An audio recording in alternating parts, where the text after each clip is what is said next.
course. I have to get to the bottom of this.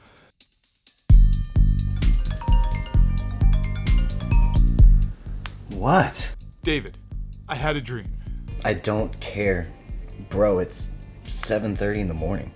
I need your help to answer an age-old question. And what's that?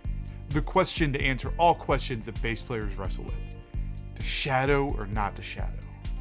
Do you really think that's even necessary? Yes. Yes, I do. Alright, man. I'm in. What are we doing? Simple. I'm coming over. I need you to prepare a backing track. 8 to 16 bars of a 4-chord progression. Maybe add some drums and some tasteful synth. Nothing too fancy, but I need to be inspired, so make sure you don't skimp on the production value. Whoa, wait, what? See you soon. Bye! What's up, everyone? I am Tim Oates on bass, and in this video, I'm being joined by David from Bird and Affinity, and we're going to answer the question of all questions for bass players. To shadow or not to shadow?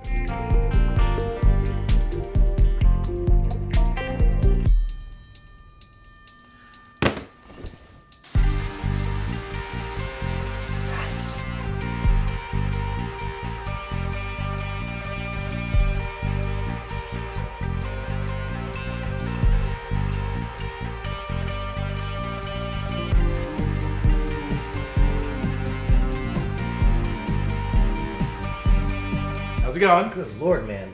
Yeah, just let yourself in. That's fine. I just finished up with the synth tracks, so I pretty much have everything built. Just gotta mix it up. Perfect. I'm gonna go get my stuff.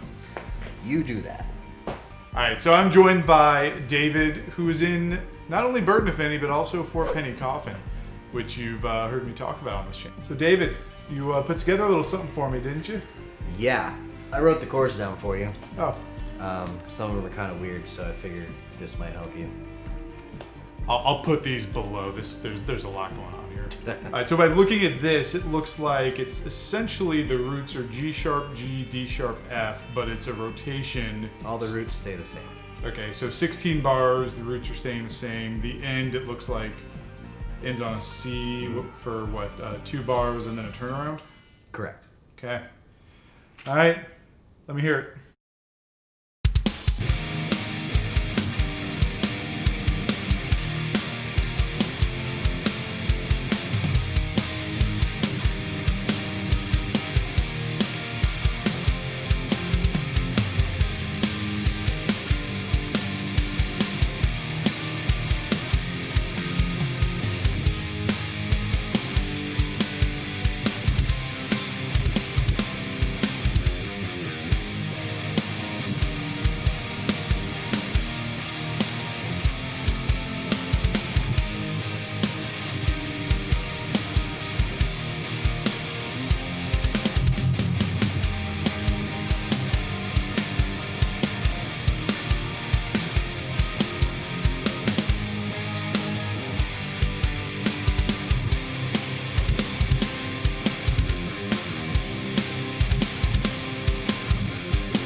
Awesome. Okay. What we actually have is 32 bars. It's the 16 bar progression, but it goes through twice, and it sounds like there's some variations a second time through. Halftime on the drums, some synth.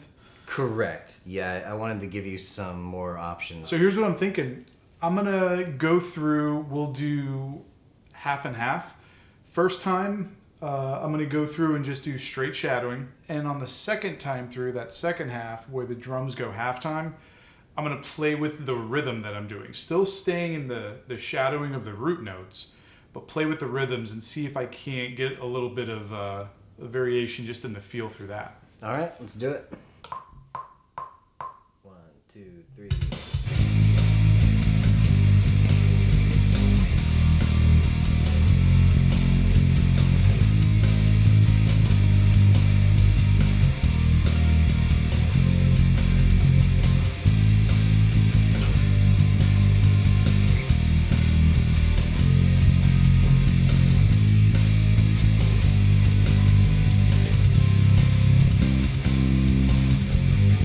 So that's straight shadowing. Straight shadowing. Okay. And then second time. I like Dun dun dun dun dun dun dun dun dun dun dun dun dun dun dun dun.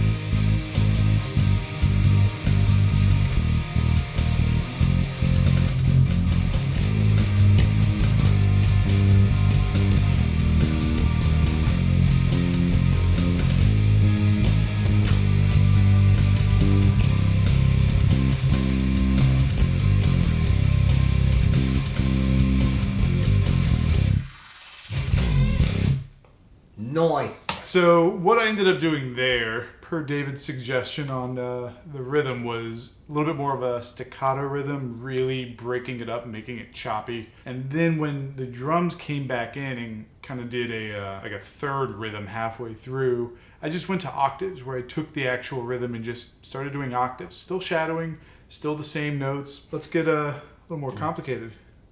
I'm down with that.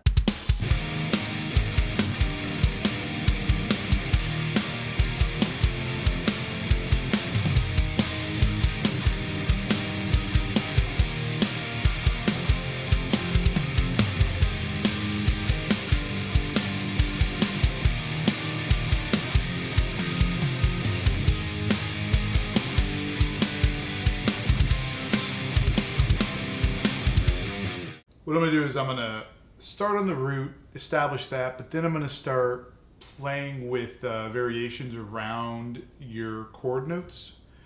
So for the most part, kind of just picking in with your chords, but a little more flavor. So for instance, just to start at the beginning.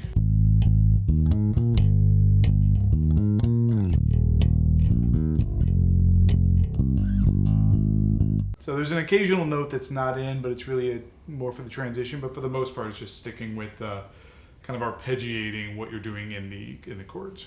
I mean, you're basically building more onto the chord that's already there. You're adding more notes to it Exactly. that also belong. Should we Sounds great. lay it down, see how it sounds? Let's do it. You ready?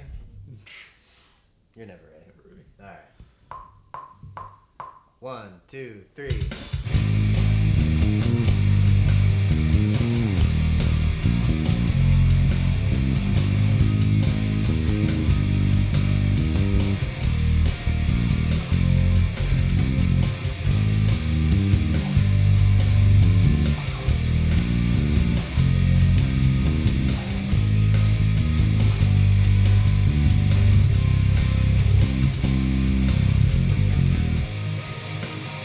I like that because what it's doing is it's filling up a lot of that extra space, like where the chords are just ringing out on their own. You're galloping between them and adding extra notes to it, which, I mean, I love it. Oh, awesome. Yeah, it creates a lot of movement. We have another whole half to go. I think we should start do. playing with Let's go halftime.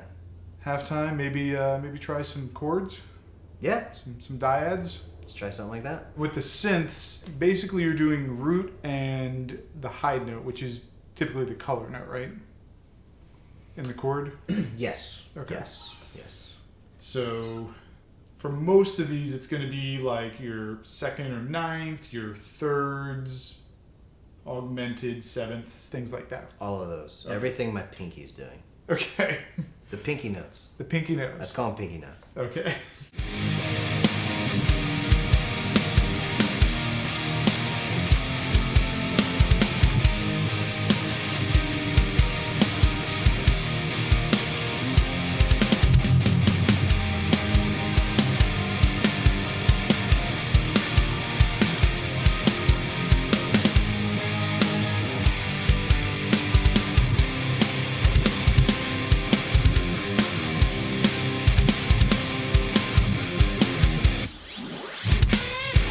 Let me see if I can pull this one off.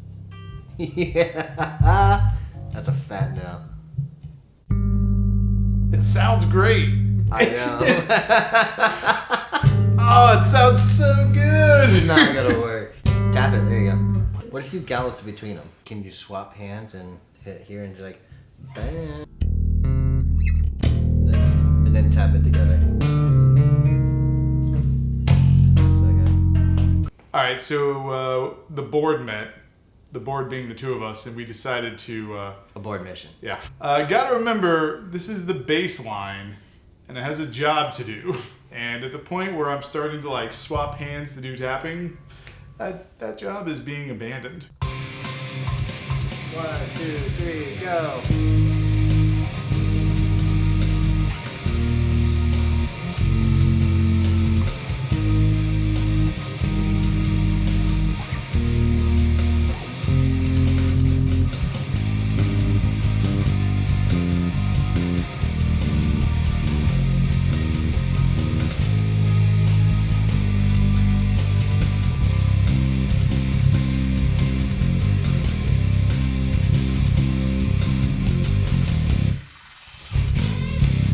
Nice. There it is. I think probably what I've found going through this is really each iteration kind of has a different feel. Like what the bass is doing is slightly changing the way the entire song feels. Not drastically, but just a little bit, where it's like this time it feels more straightforward in your face. This time it's a little bit more fun and playful. Just really adds to that. Are you picking up on that?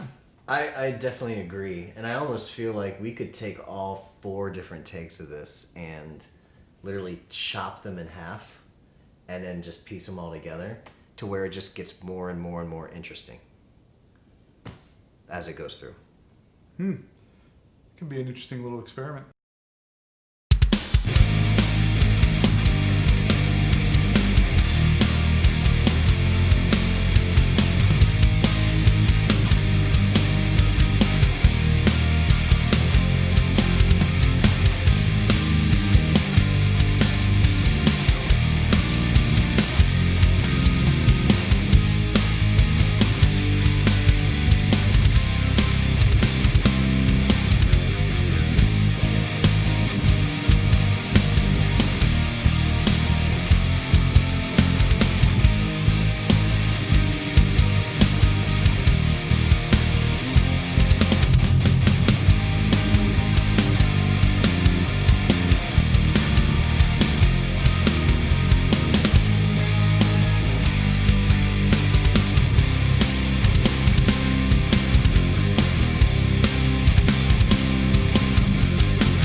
So have we answered the question to shadow or not to shadow?